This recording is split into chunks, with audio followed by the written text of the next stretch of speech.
7 a.m. in the Mile High City on this Wednesday, November 12th, 2025. Good morning, Denver, Colorado. You've tuned in to the Jeff and Bill Show, News Talk 710 KNUS. I'm your co-host, Jeff Hunt, along with Bill Thorpe, bringing you the freshest insights, hottest takes from the right, left, and center. Coming up after news and comment with Blake Olson, we're going to talk with Congressman Jeff Crank. Could we see a vote to end the government shutdown? That'd be nice. That'd be nice. Text messages are super hot on the last hour's debate. 9353. Sorry, I didn't mean to start a fire. You were responding to my text messages. I was thinking of the term slave wages.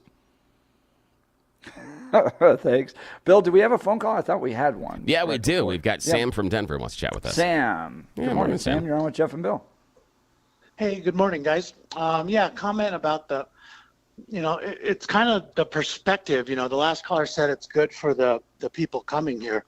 But I think when you look at the perspective of the employer, that's where the exploitation comes in. And I agree with you, Jeff, that whether you exploit them for cheaper labor or, how far do you go with that? It's immoral either way, whether it's slavery or you're paying them cheap labor. So, that we've seen with this SNAP program, there's plenty of able-bodied people out there. They can take these jobs. We've seen our bloated government, plenty of jobs. And the people that come here illegally, or even if they come here legally, they send 40% of their money back home. Mm-hmm. So if Americans are getting this job and you pay them a decent wage, we might see some increase in costs, but that money will be going back into the economy. Everybody will be making more money. They can afford those things. So for me, I'm with you. It's immoral. I don't think it's America first. And I think the employers are exploiting them for labor. They pile into apartments. They'll have one car, like a van, and drive each other around, eating cheap, sending money home. I agree with you, Jeff. Sam, how is that different than how most college students live or how a lot of people live in their early 20s? Because most people in their early 20s live in a multiple people inside of one residence, not necessarily access individually to a car, especially when you get into the college age kids. How is it different, or is it just necessarily the same thing based on when you're starting out and you're at that wage cycle in that lower economic strata? That's kind of how it goes. Well, maybe they make more money if we aren't paying, if illegals aren't driving labor down. So when they work there 20 hours a week or whatever they can work, But Sam, the issue though is with H-1B visas and migrant work visas, which we're talking about, they're not illegal.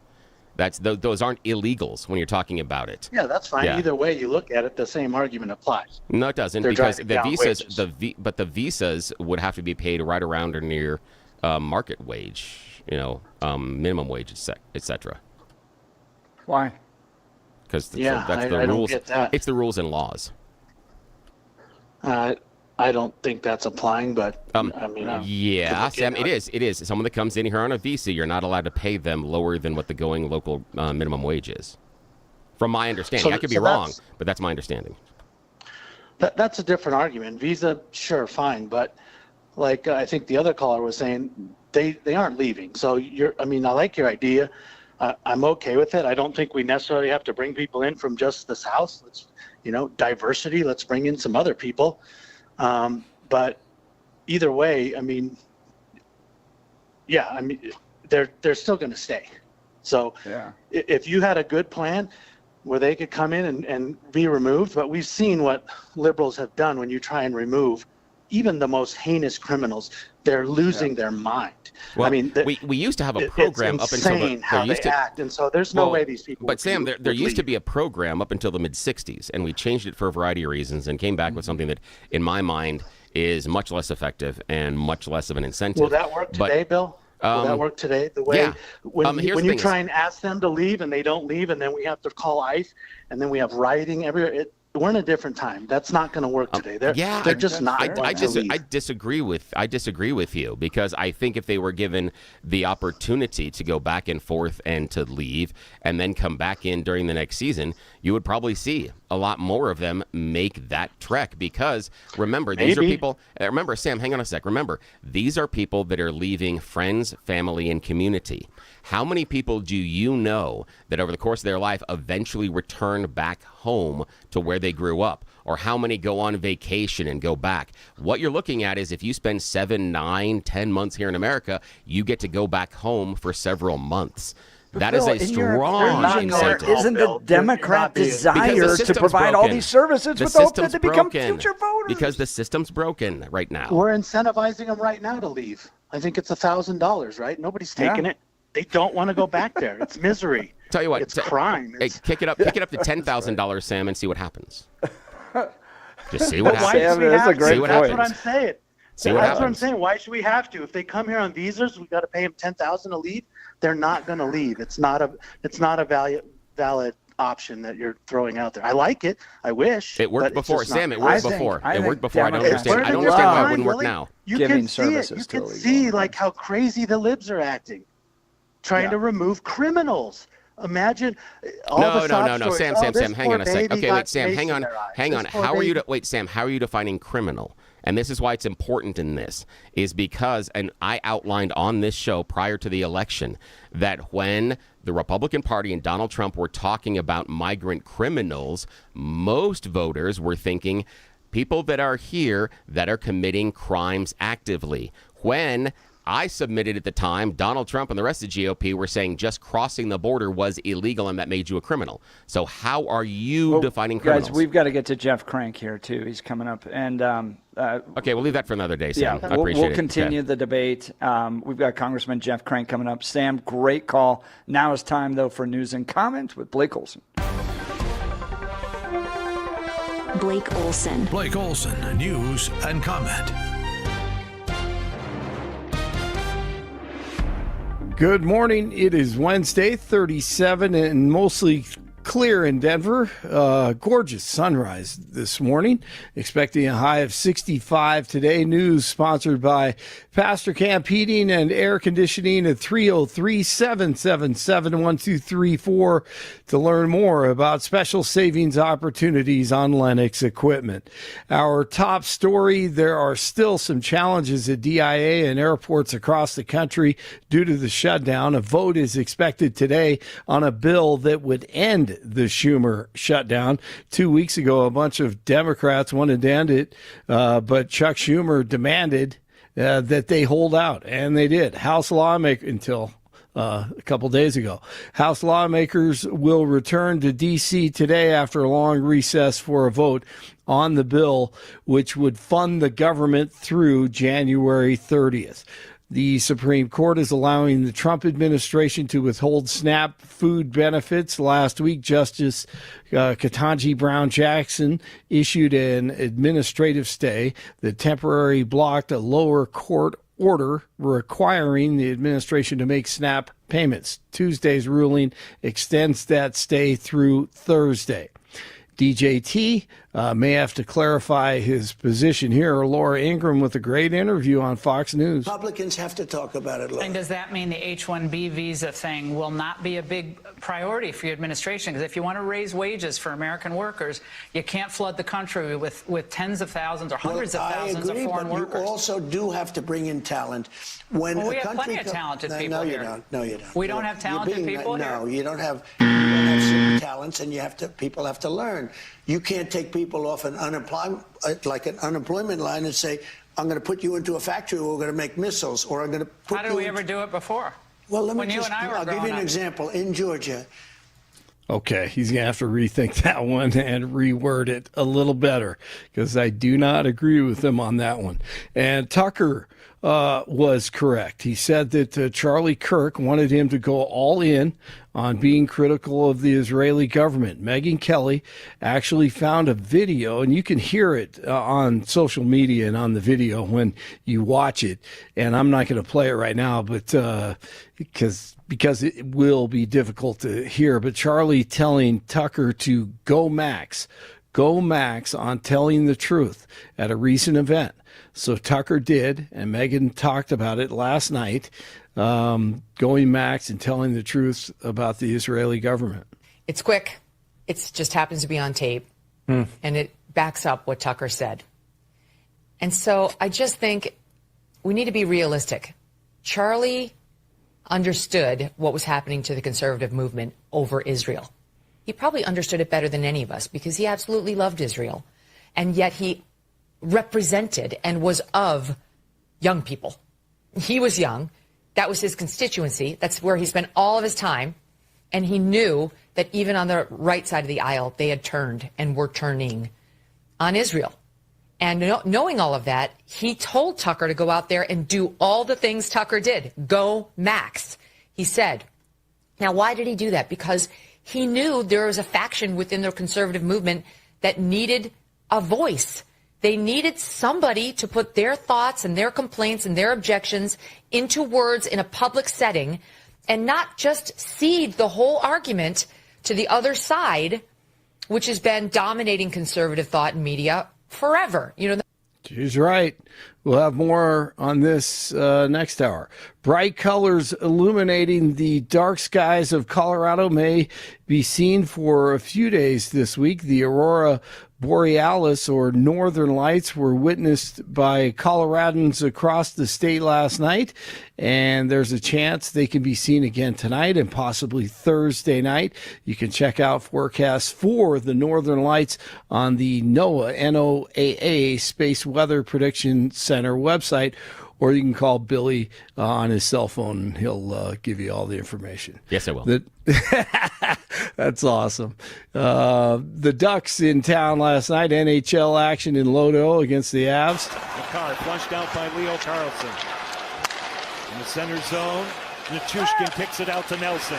Brock Nelson will circle, get away from that loose stick. A broken stick for Malinsky. Nichushkin goes stall, can't get to that one. It's Gabe Landeskog, his first regular season goal since March of 2022 after multiple knee surgeries. Good guys win it 4-1. Nuggets at the Kings last night, and Denver wins it 122-108. And Jokic with 35, 15, and 7. Murray had 23 points, 8 assists, and 3 boards. The Nuggets at the Clippers tonight.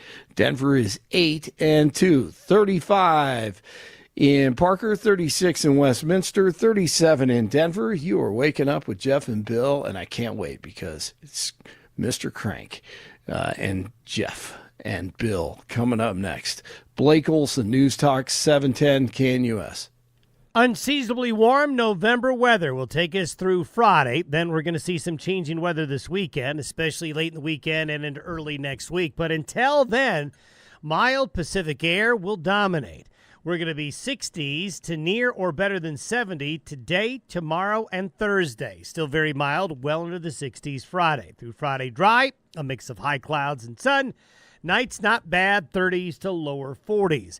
Increasingly cloudy and trending cooler over the weekend, increasing chances for showers. Meteorologist Don Day in the 710 KNUS Weather Center.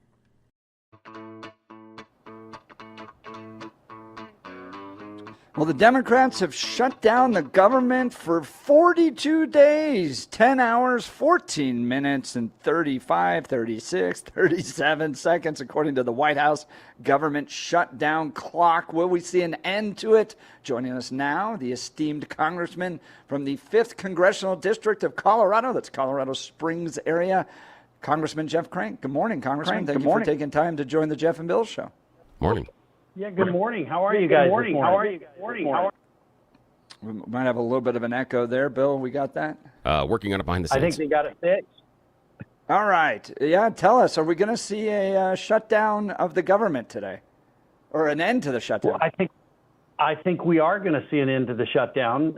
It just depends on how long folks will draw it out. But it looks like about 5 o'clock this afternoon, we'll have a vote on the rules, 5 o'clock Eastern. We'll have a vote on the rule in the House, and then probably in the 7 o'clock hour Eastern time, we should have final passage of this. Now, hopefully it doesn't we don't have folks trying to continue and prolong this down on the House floor. But looks like tonight this whole thing will end. And boy, oh boy, I have never seen Colorado Democrats so angry. Yeah, crazy. Tell me about that. I saw Senator Hickenlooper. Yeah, I even saw Senator Hickenlooper, saying that he was pissed off or whatever. I mean, that's just crazy talk. It's crazy. I use this analogy, Jeff, this morning. It seems to me like you've got a bunch of Democrats who are acting. The Democrats are right now acting like a bunch of kids who were pyromaniacs who set the house on fire, burned the house down, spent 6 weeks denying that it was them. 6 weeks, it wasn't me, I didn't do it. And then finally their big brother, the Senate Democrats, the 8 Senate Democrats step in and go, you know what, we ought to probably tell mom and dad, let's just come clean and act like it wasn't us, let's just tell them what we did.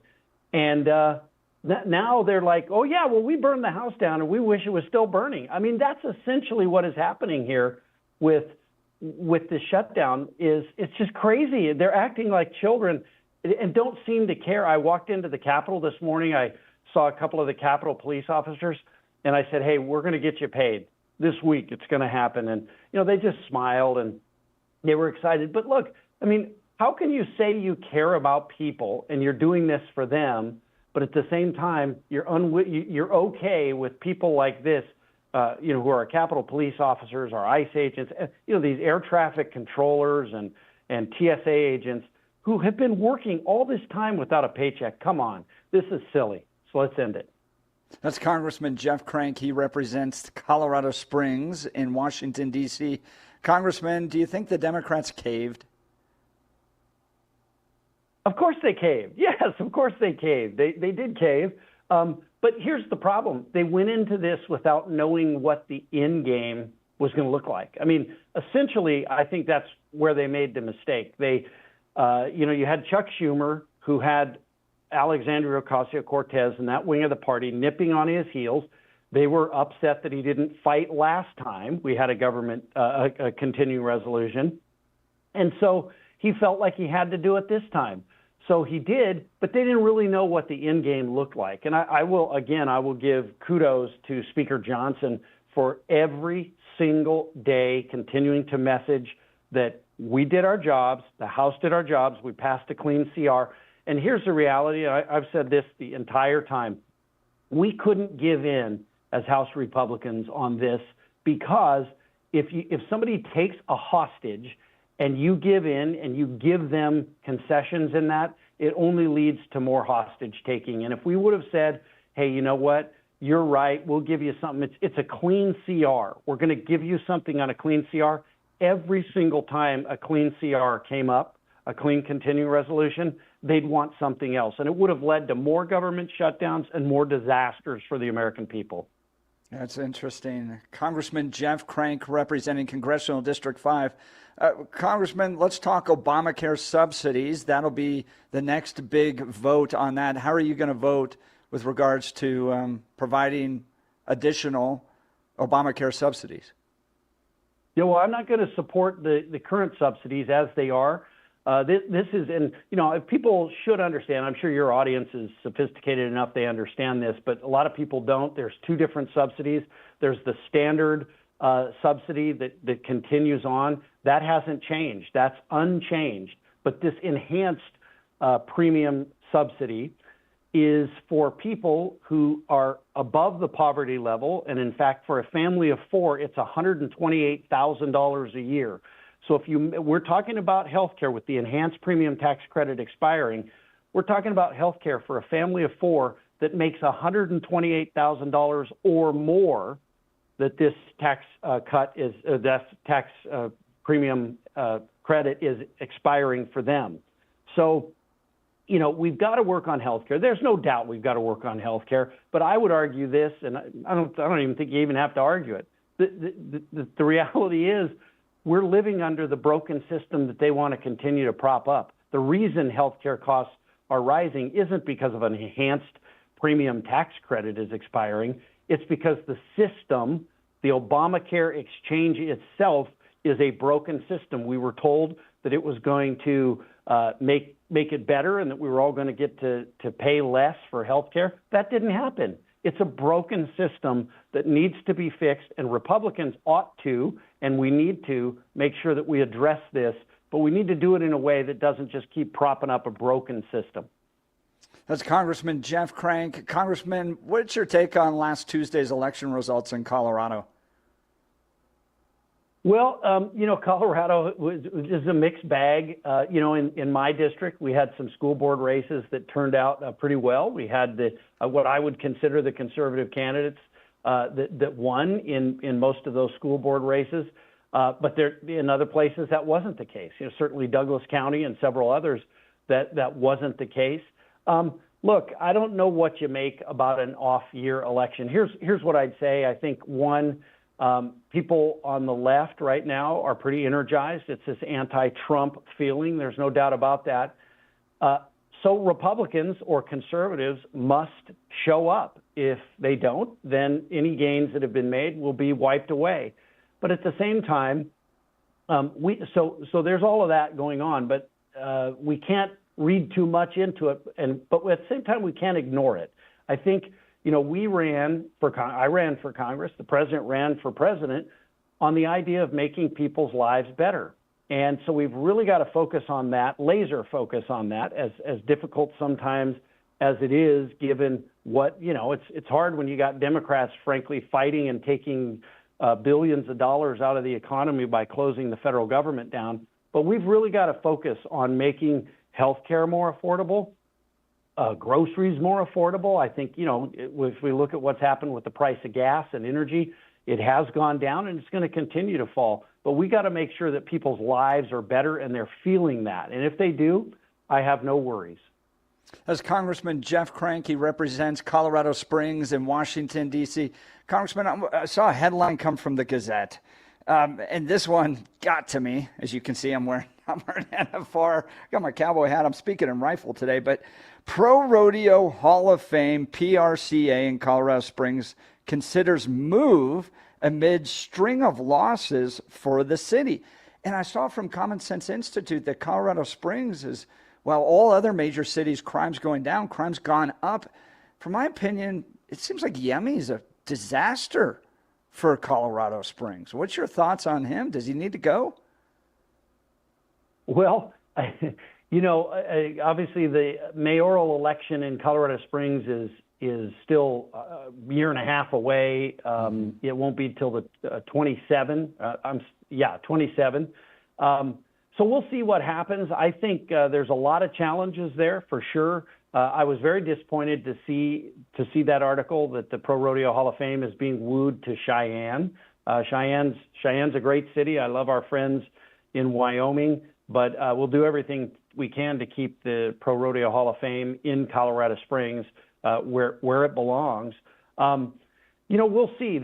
Colorado Springs faces a lot of challenges. We've had a lot of growth over the years. We have some housing issues where growth has this rapid growth in Colorado Springs, particularly. People find it unaffordable to live in Denver or in places around Denver, so they've just decided that they're going to live in Colorado Springs and commute to Denver.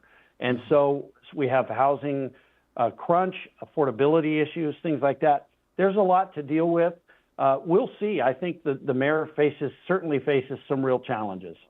Yeah, I think it's the first time we haven't had a Republican mayor in a long time, if ever, and it's showing. Yeah. Believe me, it is showing. But look, and Colorado Springs and El Paso County is still conservative territory. Make no mistake about it. We see that time and time again. We saw it in the school board races, right? Even though I think we were swimming uphill a bit on turnout, we still ended up winning most of those races. And we've got some challenges, but we're still good conservative territory. Yeah. Congressman Jeff Crank. Bill, do you have any questions for the Congressman? I got a couple of questions. One, Congressman Crank, when we were talking about the Affordable Care Act and the idea of it being unaffordable, what do you think about Trump's idea that he floated recently that he wants to give people money they can spend on their health insurance? Does that have any merit in your mind? Well, I think there's some merit to it, yes. I think we'd have to figure out how they would buy insurance if that were what was happening. I think his idea was instead of giving it directly to the insurance companies, which is what we're doing right now by subsidizing the Affordable Care Act through these enhanced premium tax credits, that money just goes to the insurance company. It doesn't come to the actual consumer. So the president's idea of using that money to give directly to people to buy their health insurance is a good one, but we still have to figure out a marketplace for them to do so. And, I think we're going to spend a lot of time working on that. I talked to one of my colleagues the other day, Bill, who was talking about how people sign up for health insurance, and on average, 15% of people who sign up for health insurance never make a claim in a year on a typical plan. But on the Obamacare exchange plans, it's more around 35% of people who are getting that subsidy are not making claims. So it seems like there's about 20% that might be, abuse. Maybe it's somebody who signs up in one state, moves somewhere else, and these insurance companies are getting paid for that same person twice. So there's some issues with the way that is drafted. We got to figure out what those are. I think there's something there, but that's not a total solution to just say we just send them the money. We still have to work on it and figure out how we make it affordable. Yeah, and I appreciate the answer there, because the reason that I find it humorous is probably the best way is because, just like you talked about, that then the government would have to create some sort of a marketplace. And Donald Trump had talked about the idea that that money would only be able to be used at healthcare. You couldn't go out and buy a new car or buy a new Xbox or anything like that. So you'd have to convert that money into some sort of credits. So then you would have a government marketplace where people are using, and that we're back to the ACA. That's the thing that I find so humorous, is at the core, Trump's suggestion is just basically a marketing change. He just wants to change it from Obamacare to Trump Care. There's nothing functionally that changes. So I'm a little worried about that one. Also, I want to know, we're hopefully opening up the government. Donald Trump recently floated the idea of bonuses for air traffic controllers that didn't take any days off. Are you for it or against it? Do we give them bonuses if they didn't take any days off? Well, I do think I think we ought to reward the men and women who continue to work through this. And I am for figuring out for the FAA, and again, this is not something for Congress to do, but it's the leadership over at the FAA, to figure out those people who diligently did continue to keep the country running, and make sure that we do reward those. This would be what any good CEO of a company would do, is reward the people who got you through the tough times.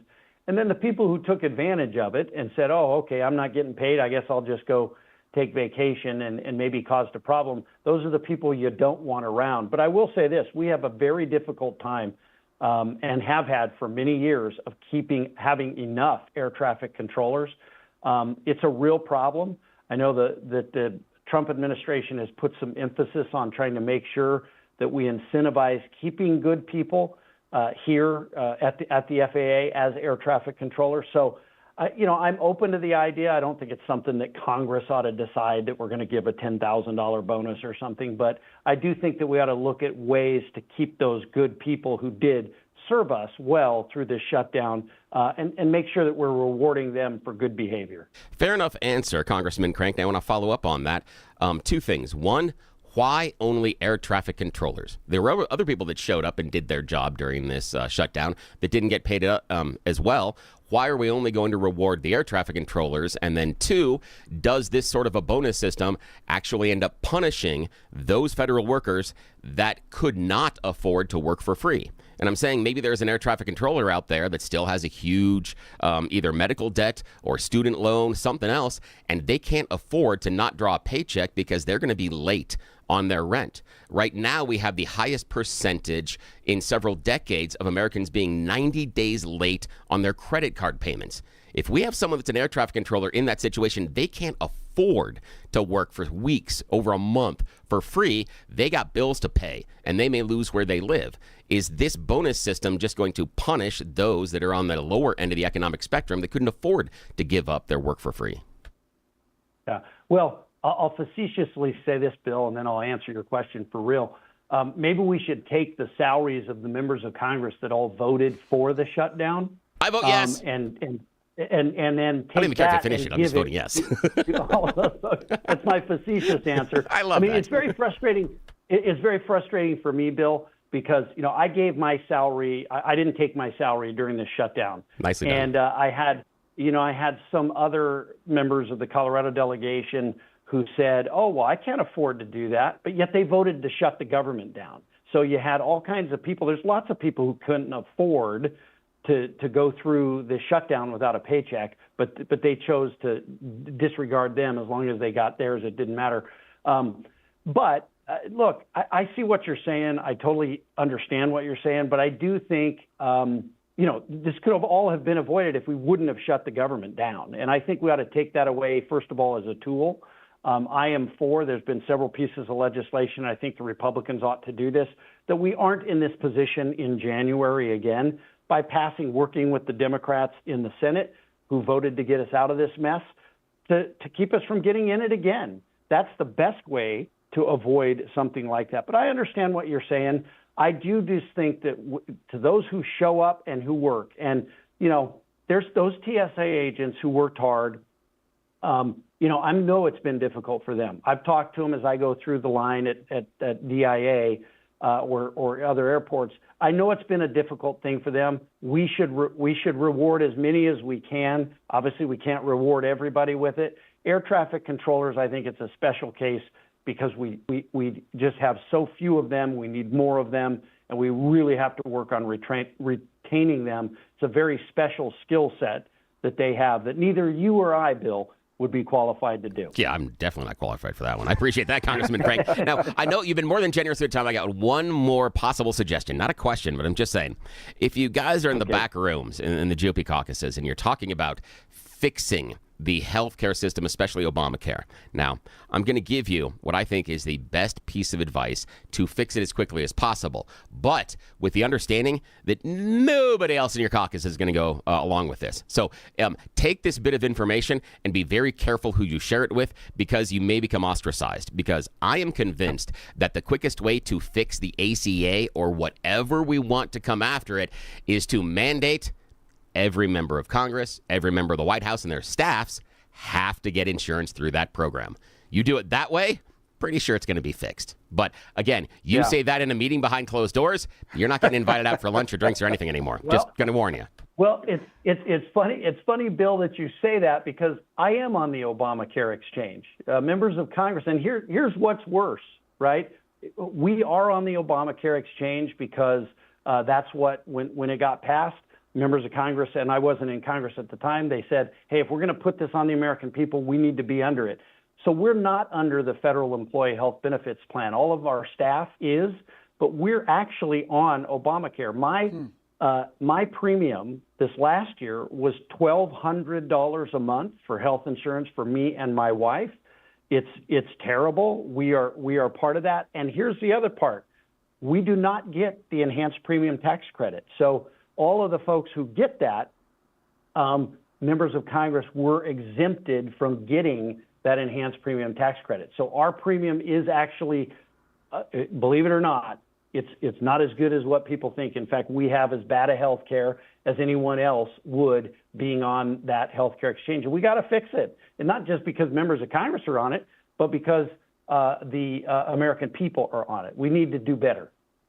Excellent. Thank you very much for that. That's wonderful. That was news. Brilliant.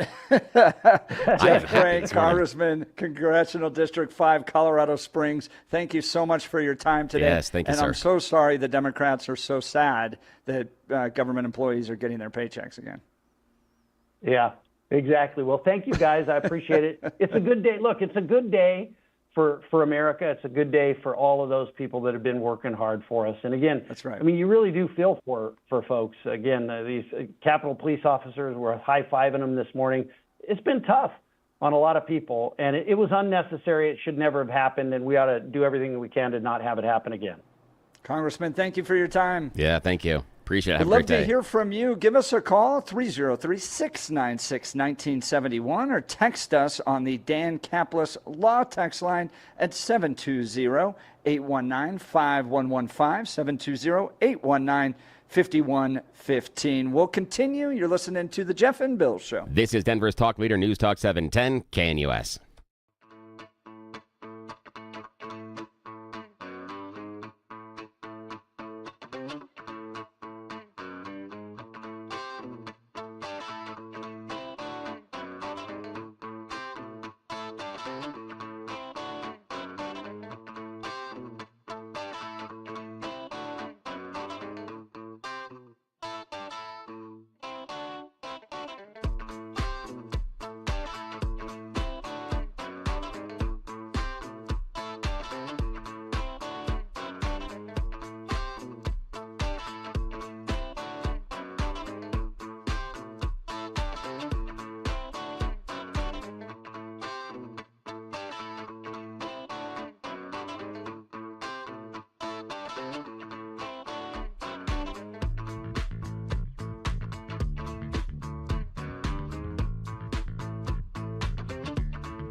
Welcome back to the Jeff and Bill Show. Wrapping up a great conversation with Congressman Jeff Crank, Colorado Springs, as it looks like the government's going to reopen today by 7 p.m.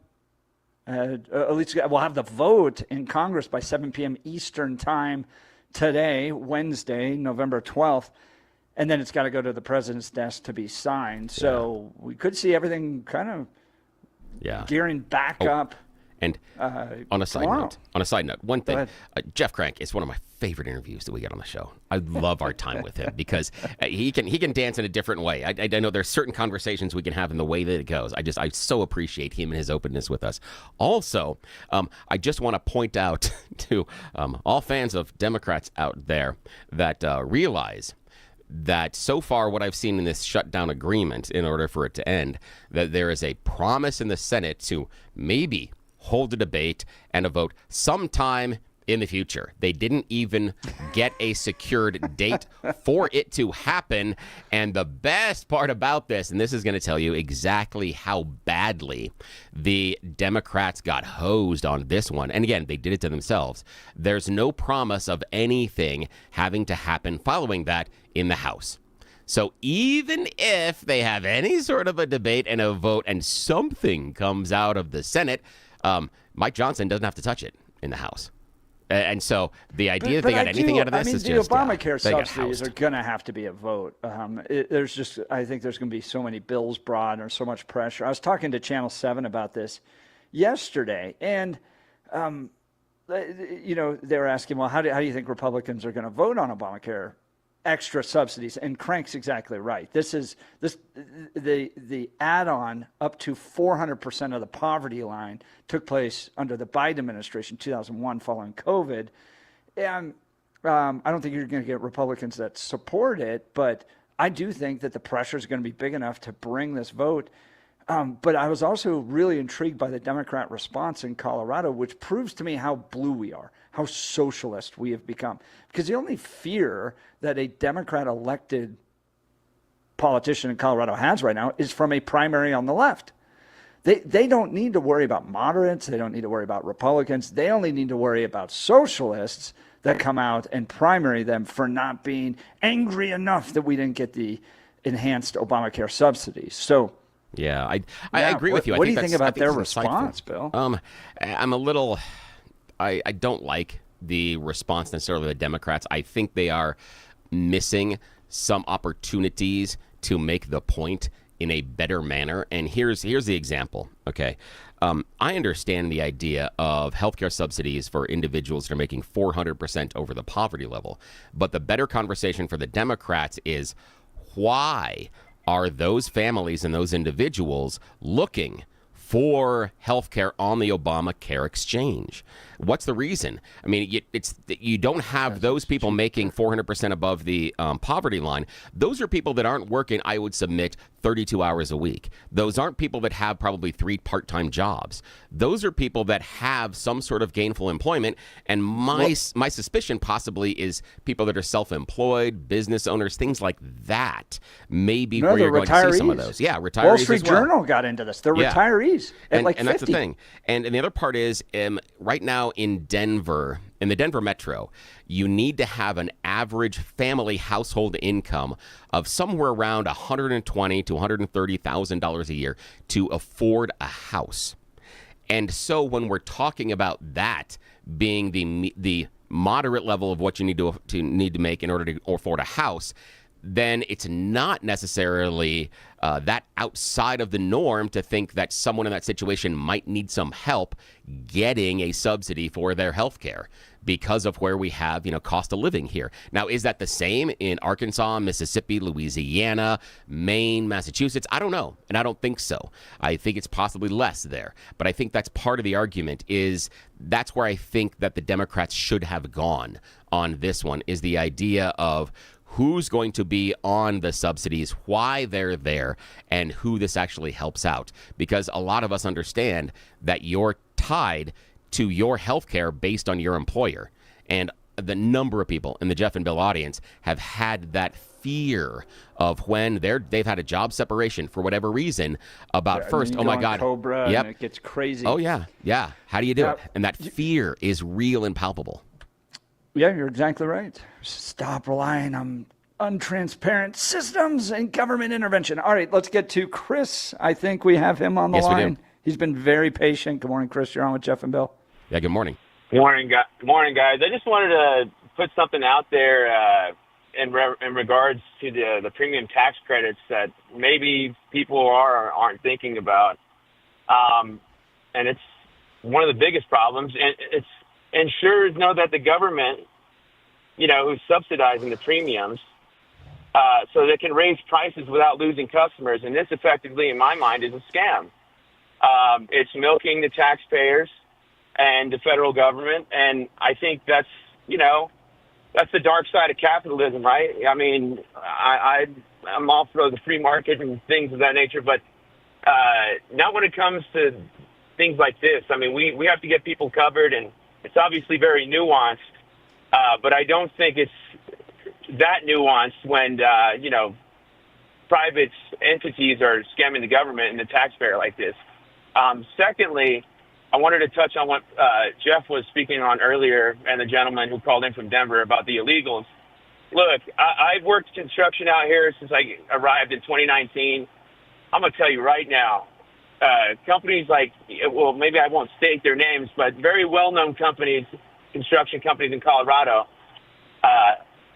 it says a lot when they got an interpreter on site, on the job site, right? And there's like 300 people, and they got to do the safety briefing in Spanish too. I'm, third generation Mexican.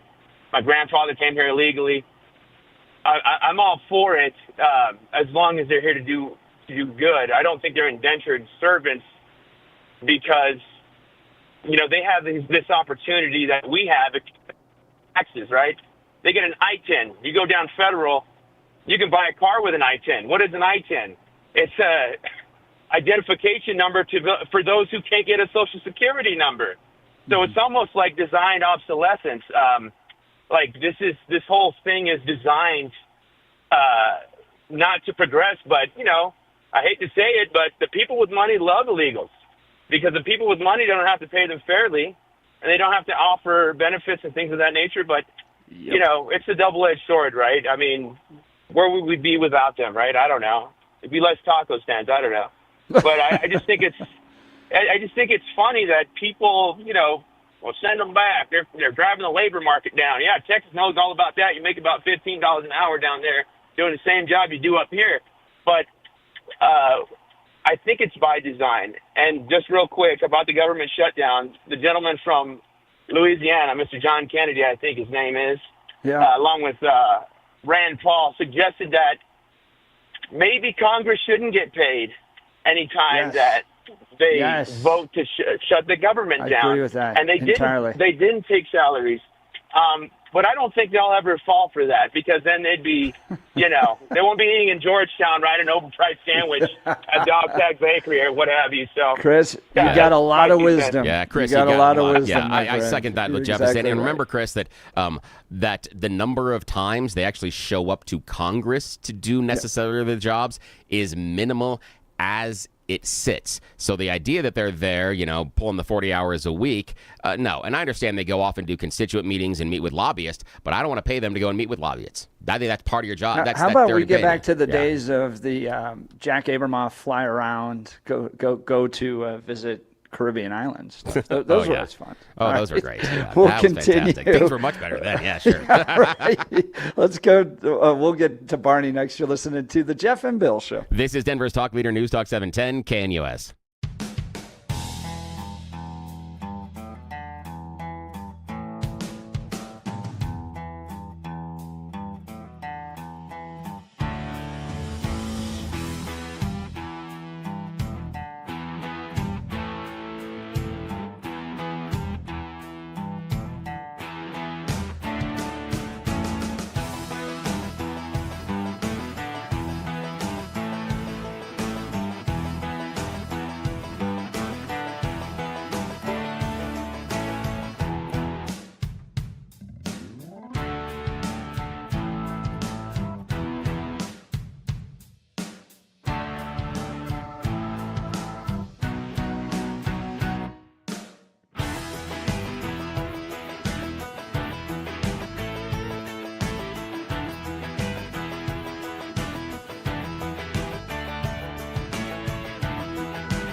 Welcome back to the Jeff and Bill Show. Let's hit the phone lines. Barney, Denver, you're on with Jeff and Bill. Yeah, morning, Barney. Hey, Jeff. Hey, Bill. So let me ask you something. This is anecdotal. This is just me. How come when I get an MRI, it's $900 out of pocket, but if I'm insurance, it's $3,400? Do you see a problem with that? I kind of do. Yep, that's because it's artificially inflated and it's non-transparent. Exactly. And so if you recall, and this is not about Obama, but if you'll recall, when they were trying to get the Affordable Care Act done, it was like real close. It wasn't going to happen. And then he brings in all the pharmaceutical CEOs and all the health insurance CEOs of the big companies, and they work out a deal. That was, and if you'll recall too, premiums were starting to go up, like they were getting up there. And I'll be honest, I haven't had health insurance most of my life.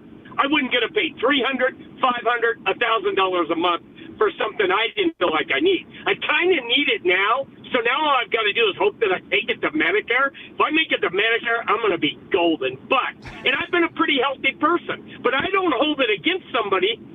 Like, say a lot of people say, well, that guy doesn't deserve to whatever. Once you get the government involved, and it's like an open spigot, it's going to be a problem. And they knew that when they did Obamacare, when they set the Affordable Care, they knew it was going to fail.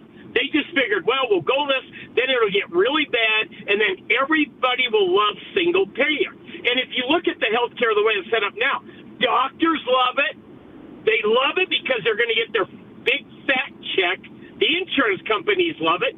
And the average Joe loves it because he's paying his premium, but it never hits him in the face that it's like, wait a minute, like Jeff Crank said, $1,200 a month. I'm going to guess, Jeff and your wife, you guys probably don't need that insurance.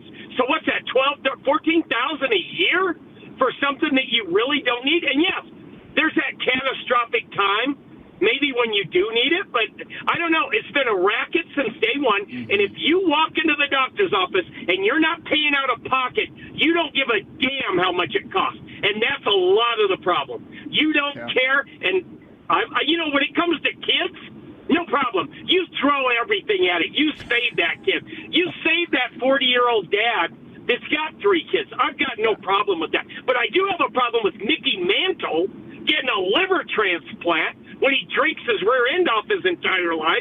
And that, I don't know. There's a lot of unfairness in this thing, but bottom line is, it's come, like the Reverend, what's his name, that said the chicken have come home to roost. They're coming home to roost, and we're going to have to figure it out. Maybe people will just have to start paying more out of pocket, and maybe you won't run to the doctor for every snotty nose you get. And by the way, Aaron, your caller Aaron, I love that guy. He's been on the radio as long as I have. Caller as long as I have. And I love Aaron. Barney, we got to go. Great call. Barney, Thank you so much, Barney. sorry. We'll be back. You're listening to the Jeff and Bill Show. This is KNUS.